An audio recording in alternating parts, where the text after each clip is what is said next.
Igorreko eskolan 10 bat urte daroguz konposta egiten. Mankomunitate hasi zanetik oin 10 urte 2012an edukiontzi marroia ipini zanean arratian, gu zuzenean hasi ginen konposta egiten. Guk hasiera baten eduki egin duzen helburuak, batez bezan eredu hau posible zala, hondakin organikoak beste erabaten tratetako orduen erakutsi nahi genduen hori eredu hau posible zala. Eta heldu ginen momentu konkretu baten jantokian sortzen zen hondakin organiko guztie konpost bihurtzera heldu ginen. Orduen, hemen Igorreko eskolan egunero sortzen diren bataz beste 75 kiloak, horrek urtean zehar bihurtzen dire 14 bat tona, eta 14 tona horiek guk hemen gure konpostagailuen bitartez konpost bihurtzen dugu. Egunero 5. eta 6. mailako ikasleak borondatez aurretik aurkeztu direnak, laguntzaile moduen etortzen dire, badoaz jantokiko hondakinek ekarten, eta laguntzaile moduan konposta txandak egiten deuri astero.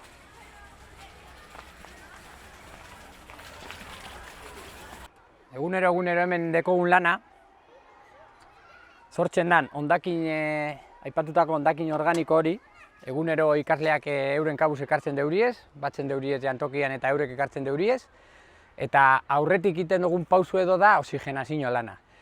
Konpost prozesuek 2 edo 3 pauso oso garrantzitsu dekoz. Eta batetik da, ondo naztea hondakin organikoa, sortzen den hondakin organikoa, poda trituratu, hosto eta abarrekaz, bai? Konpost prozesua ondo martxan jarri alizateko, eta gero oxigenazioa. Oxigeno barik, hau izango zen, zabortekian gertatzen den beste prozesu horren modukoa, ustelketa prozesua, eta guk hori ekidin behar dugu oxigenazioaren bitartez. Orduen, hondakin organikoa, gehi poda trituratua, nazketa egokie sortu, eta oxigenazioa egunero. Orduen, hondakinekaz egunero etorri aurretik, guk egiten dugune da hau oxigenatu, bai? Orduen. Gu hemen ez dekogu makinarik ez ezer, dekogu zen esku erramintakaz.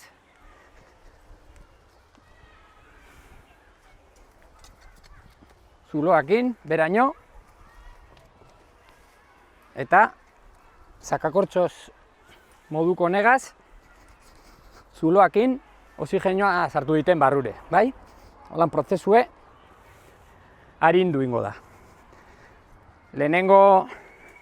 Betetan dugun lehenengo aste, 2-3 astetan, oxigenazio hau egunero burutu behar da, bai?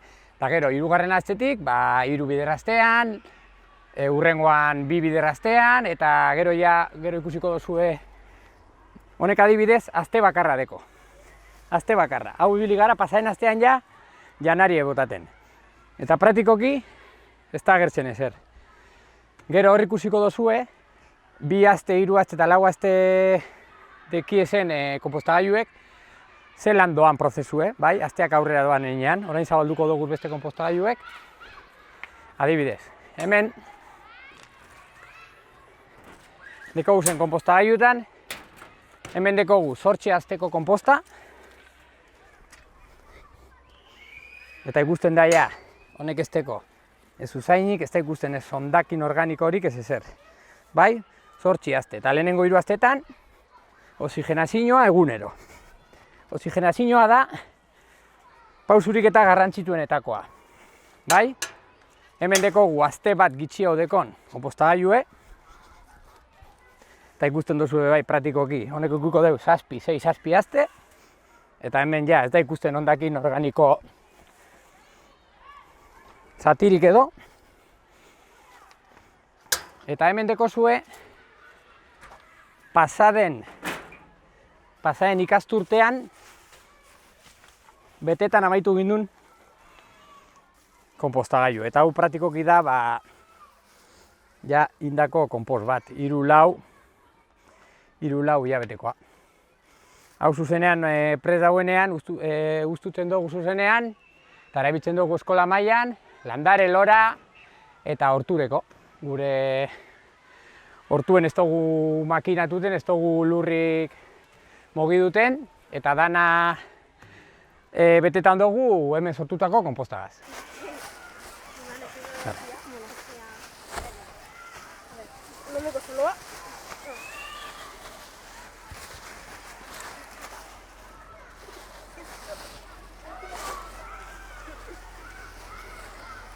Ikusten duzuen ez hemen, poltsa organikoak erabiltzen doguz, baina gero poltsak ez doguz hemen botaten zergaitik.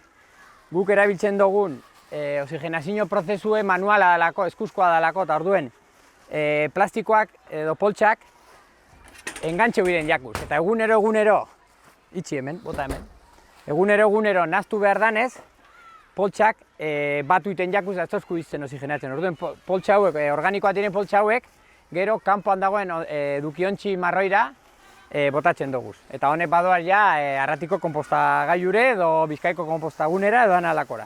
Bale? Guk hemen poltsakaz, egiten dugune da ekarri, eta batu hemen.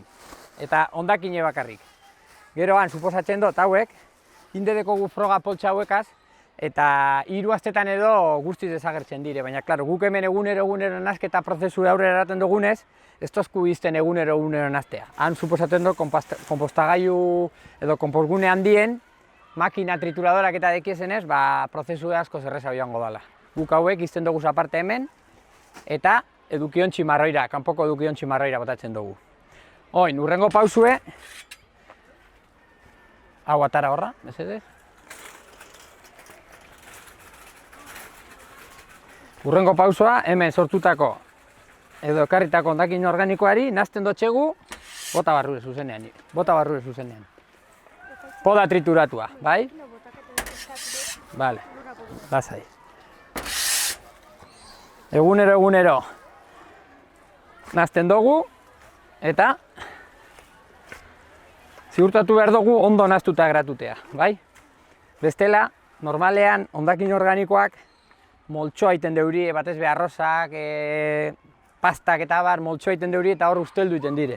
Orduen garrantzitsua da ondo naztetea, egon ditela ondo naztean, bai poda trituratua eta bai hondakin organikoa, konpost prozesua eragokin martxan ipinteko.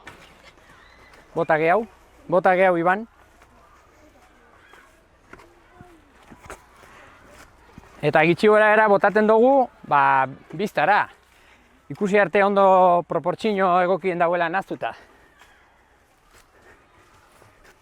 Orduen ja ikusten dugunean ondo naztuta dagoela, proportzioan.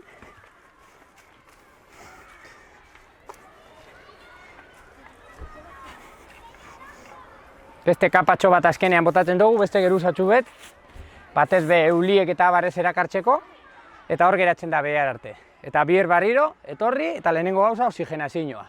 Eta prozesu bardin, hondakin organikoa, poda trituratuagaz, bota.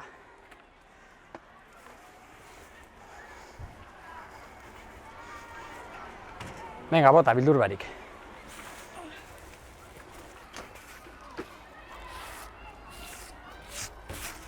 Bota. Bale, ikusten dozuen ez hemen geratzen da kapa do geruza moduko bat azkenean, batez be euliek eta erakartzeko, geratzen diren hondakin organikoakaz.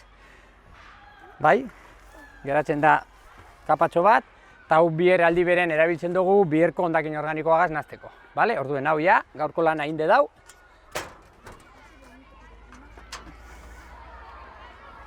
Konpostagailu ezarratu, eta eguneko lanak inde dauz. Eta hau da gure eguneroko lana. Gero ja, oxigenazioa eta uzketa prozesua edo ustutzen doguz, behar dugun einean. Hemen dekogu 6 konpostagailu handi eta 3 txiki hauak. Bakotxa kaste terdien edo betetan dugu, bakotxa. Orduen bota izu 12, 13, 14 astetan ja, lehenengo hautxitu ingo dugule, barriro betetan azteko. Ikusten badugu konposta ondino fresko dagoela edo, kajoi marroira eraten dugu, anizten dugu tarte baten, eta handik 2-3 astetara, lora landara zuaitz edo hortur eraten dugu. Eta hori da guk hemen 10 urte egiten darogun lana, ezta? Bai.